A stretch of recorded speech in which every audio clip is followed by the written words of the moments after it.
Hello everyone, welcome to BSL academy government job. तो कल हम लोग देखे थे कि महाजनपद के बारे में कल वीडियो के माध्यम से कवर किए थे। तो आज हम लोग उसी महाजनपद के अंदर एक बहुत ही समृद्ध साम्राज्य है जिसका नाम है मगध साम्राज्य। तो आज हम लोग मगध साम्राज्य के बारे में ही डिस्कशन करेंगे, जिसमें मुख्यतः हम लोग आज 4 वंश के लिए हैं, जिसमें है आपका हर्यक वंश हो गया ना, शिशुनाग वंश, नंद वंश और मौर्य वंश। क्योंकि यहाँ से ही अधिकतर क्वेश्चन हमारे कोई भी कॉम्पिटिटिव एग्ज़ाम में देखने को मिलता है। तो आज हम उसी वंश के बारे में चारों वंश को हम कवर करेंगे। तो पहला बताइए कि मगध साम्राज्य पर पहला वंश कौन सा वंश होता है? हर्यक वंश। हर्यक वंश का जो वास्तविक संस्थापक किसे माना गया है? बिंबिसार। और ये कब से कब तक चला था? 544 से 412। हाँ, 544 से 412, मतलब 6ठी शताब्दी में हर्यक वंश का उत्कर्ष हुआ था। अगला हमारा आता है कि मगध की गद्दी पर बिंबिसार कितने वर्षों तक राज किया था? 52 वर्षों तक बिंबिसार ने राज किया था। उसके बाद अगला हमारा क्वेश्चन आता है कि मगध के शासक बिंबिसार की प्रारंभिक राजधानी कहाँ थी? राजगृह में बिंबिसार का राजधानी थी। अगला हमारा सवाल आता है कि बिंबिसार ने अपने साम्राज्य विस्तार के लिए कौन सी नीति अपनाई थी? हाँ, पड़ोसों राज्यों से वैवाहिक नीति। एक राज्य से विवाह करता था और क्या करता, अपना राज्य को विस्तार करता था। बिंबिसार किस धर्म का अनुयायी था? बौद्ध धर्म। हाँ, बौद्ध धर्म का, क्योंकि उसी समय गौतम बुद्ध का मतलब प्रचार था, उसी समय उन्होंने बौद्ध धर्म को अपनाया था। अगला हमारा आता है कि भारतीय इतिहास में प्रीतहंता के नाम से किसे जाना जाता है?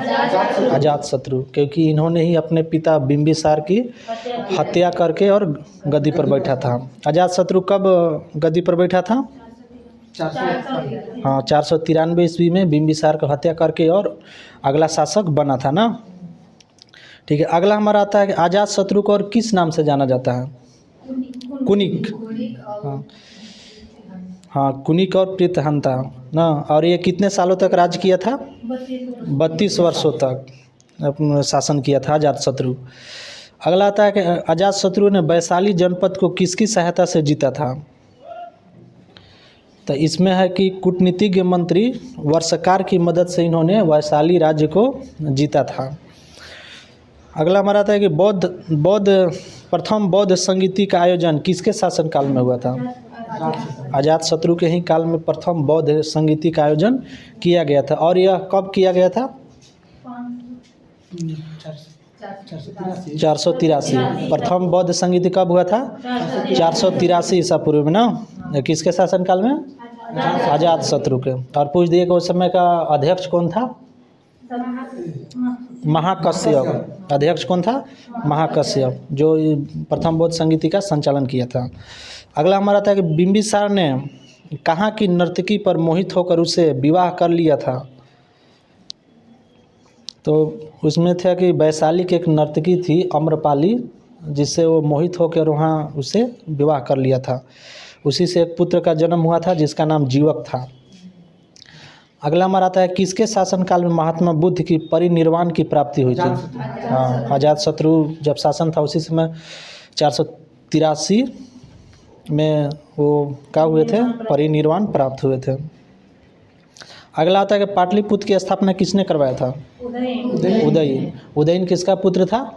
अजातशत्रु का। अजातशत्रु का पुत्र उदयन था, जो कि पाटलिपुत्र की स्थापना कराया था। और एक ही से 2 नदियों के संगम पे बसा था गंगा। हाँ, सोन नदी और गंगा नदी का जो संगम है वहीं पर पाटलिपुत्र की स्थापना किया था अजातशत्रु ने, उदयन ने। अगला हमारा आता है कि उदयन कितने वर्षों तक राज किया था? नहीं, 33 वर्षों तक। 52 वर्ष हमारा बिंबिसार का हो जाएगा ना। अभी 33 वर्षों तक राज किया था।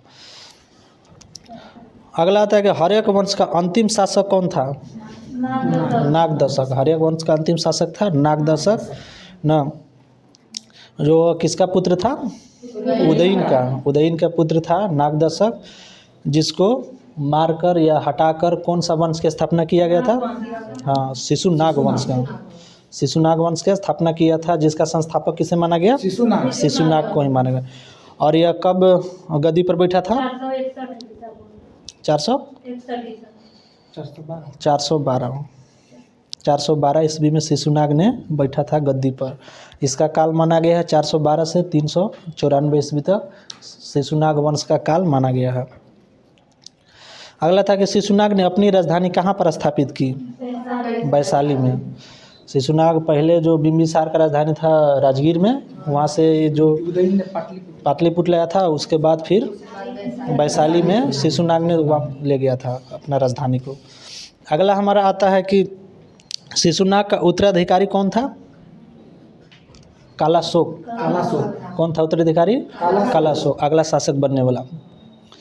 कालाशोक गद्दी पर कब बैठा था? 394 शायद ना, 94 ही है। 394 ईसा पूर्व में गद्दी पर वो बैठा था। अगला हमारा आता है कि किसके शासनकाल में द्वितीय बौद्ध संगीति हुई थी? कालाशोक के ही काल में द्वितीय बौद्ध संगीति का आयोजन किया गया था। और यह कब किया गया था? 383 ईसा पूर्व में। ठीक है। अगला हमारा आता है कि शिशुनाग वंश का अंतिम शासक कौन था? नहीं, शिशुनाग वंश का नंदीवर्धन ना, अंतिम था नंदीवर्धन। अगला था शिशुनाग वंश के बाद मगध पर किस वंश की स्थापना हुआ? नंद वंश। शिशुनाग वंश सब खत्म हुआ तो उसके बाद आया नंद वंश की स्थापना। नंद वंश का संस्थापक किसे माना जाता है? महापद्मानंद को माना गया है ना। अगला हमारा आता है कि अष्टाध्यायी के लेखक पाणिनि किसके परम मित्र थे? तो ये महापद्मानंद का ही मित्र थे, जो कि पाणिनि अष्टाध्यायी के लेखक थे ना। अगला था हमारा कि नंद वंश का अंतिम शासक कौन था? घनानंद। प्रसिद्ध जैन विद्वान स्थूलभद्र किसके दरबार में अमात्य थे? तो ये घनानंद के ही दरबार में अमात्य थे। अमात्य एक अथी होता था, मतलब प्रधानमंत्री का पद होता है, तो वही थे।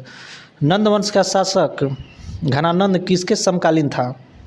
तो ये यूनानी आक्रमणकारी सिकंदर महान के समकालीन था।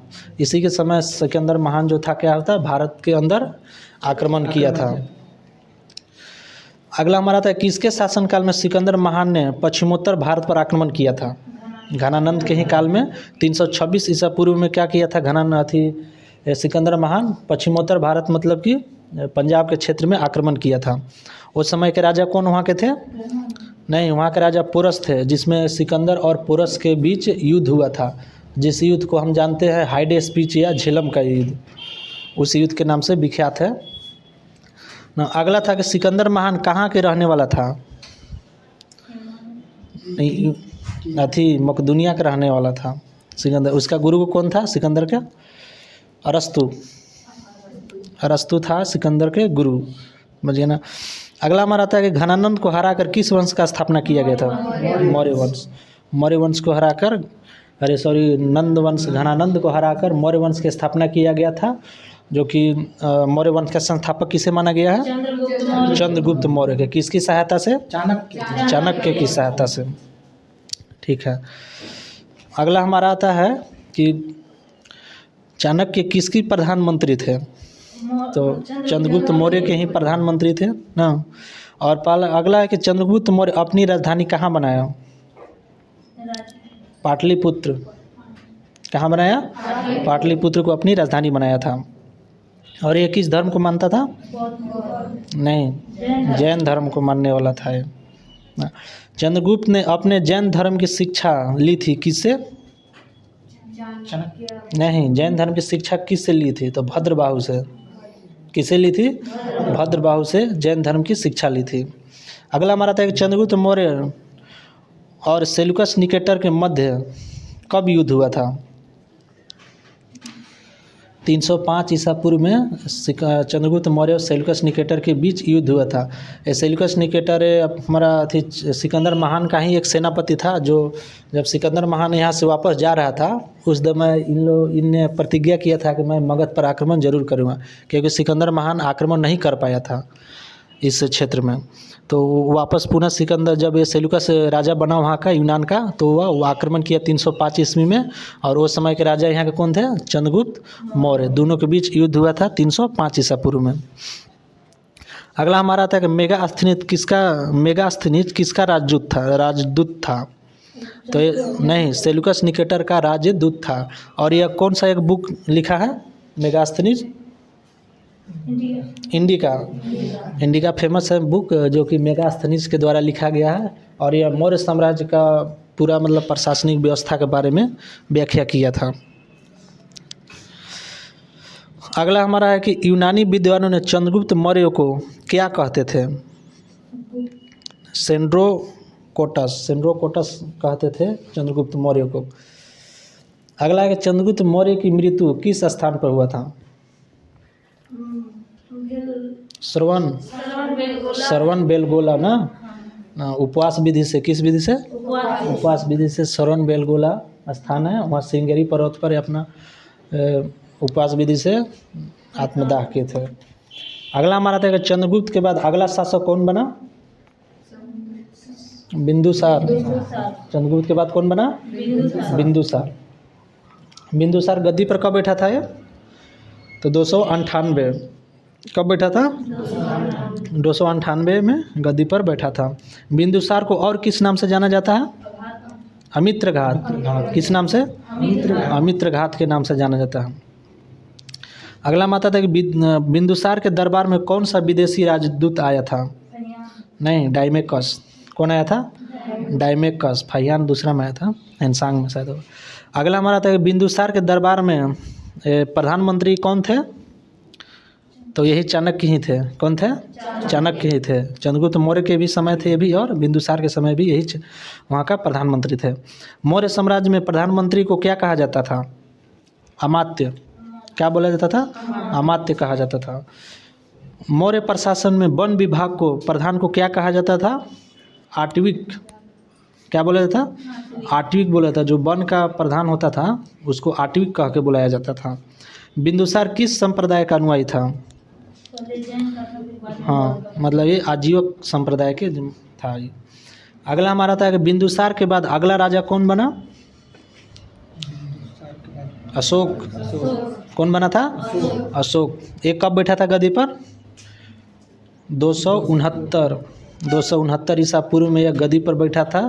और 261 ईसा पूर्व में कलिंग का युद्ध लड़ा था, बताया था ना। अगला था कि अशोक राजा बनने से पहले कहाँ का वह गवर्नर था? तो ये उज्जैन का गवर्नर था। कहाँ का था? उज्जैन का। पहले उज्जैन का गवर्नर था। उसके बाद जब ये बिंदुसार का मृत्यु हुआ, उसके बाद अशोक ने आके यहाँ पे राजगद्दी संभाला था। अगला था कि सम्राट अशोक को अभिलेखों में किस नाम की उपाधि दी गई थी? तो एक नाम था देवनाम प्रिय, इसको नाम से उपाधि दिया गया था ना। अगला के पुराणों में सम्राट अशोक को किस नाम से जाना जाता था? तो इसमें जाना जाता अशोक वर्धन के नाम से। किस नाम से? अशोक वर्धन के नाम से।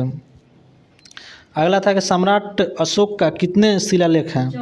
14 शिलालेख लिखवाया था ये। अगला था कि सम्राट अशोक के अभिलेखों का सर्वप्रथम किसके द्वारा पढ़ा गया था?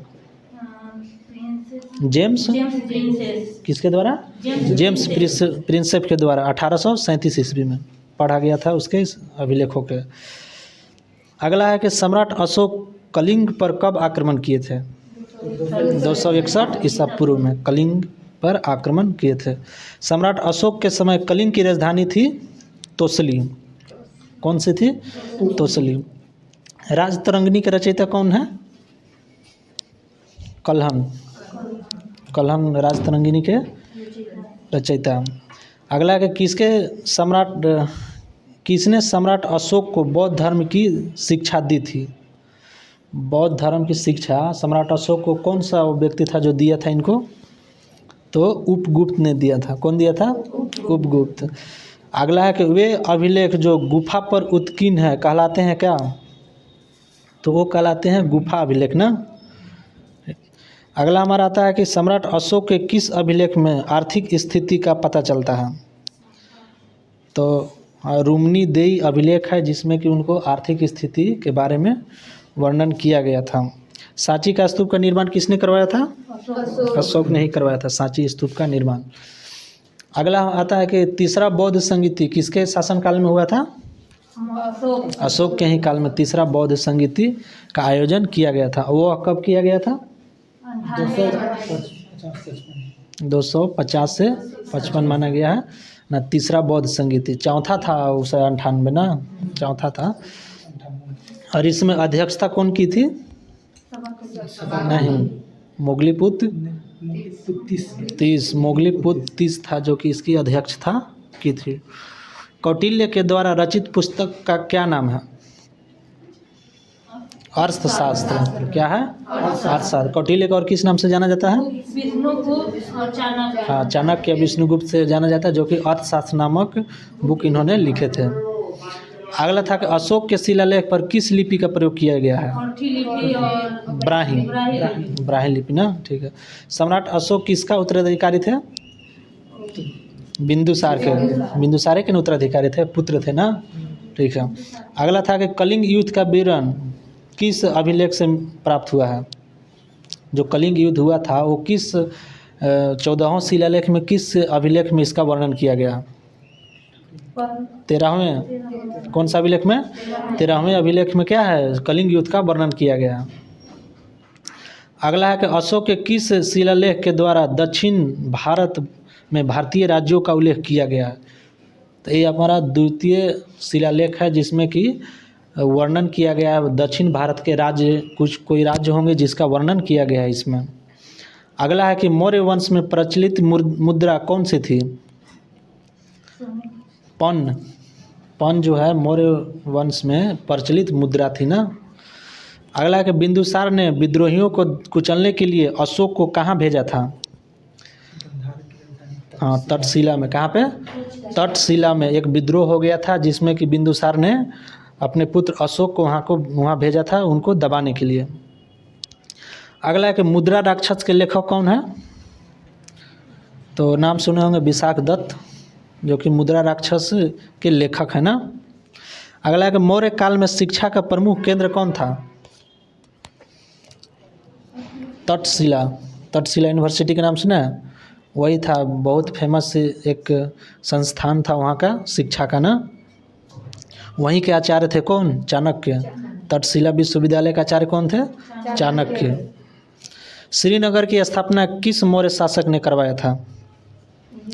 नहीं, अशोक ने ही श्रीनगर की स्थापना कराया था। अगला हमारा आता है कि अशोक का अभिलेख भारत के बाहर भी पाया गया, वह कहाँ पे?